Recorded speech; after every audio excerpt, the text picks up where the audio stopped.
The doors and windows of the church. When churches were built, their windows were made narrow and tall, with the top shaped beautifully into a semicircle.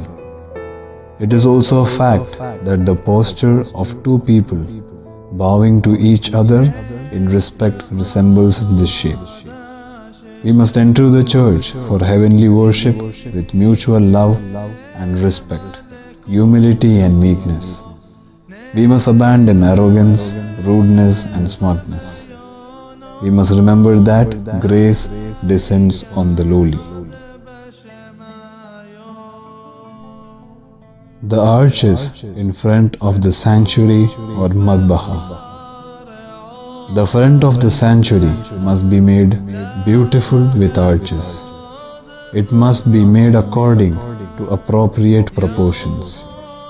The arches in the churches are the representation of heaven and earth coming together at the incarnation of our Lord. In the sanctuary, the historic truths from the birth of the Lord to His second coming are celebrated through worship with each believer immersed in it and by sharing the mystery of incarnation. This is the time of worship when the heaven and earth both come together and the ones living there join together. The pillars which support the arches. The duty of protecting and preserving the essence and the depth of the mystery of incarnation in its true understanding is vested in the members of the church, who must therefore live as the pillars of faith. The support of the main arches of the sanctuary rests on the specific pillars. In the imagery of the pillars of faith which support and preserve the mystery of incarnation, an entrance in the shape of an ark or arch can influence human mind to bow down and pray, much more than a square entrance can.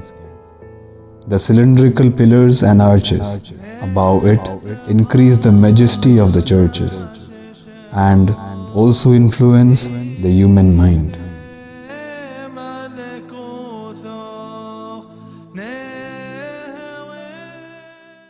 നന്ദിയുണ്ട ദൈവമേ, നന്മകൾക്കായെന്നുമേ ഉള്ളതെല്ലാം നിന്ദാനം ജീവകാലം വാഴ്ത്തിടുമേ.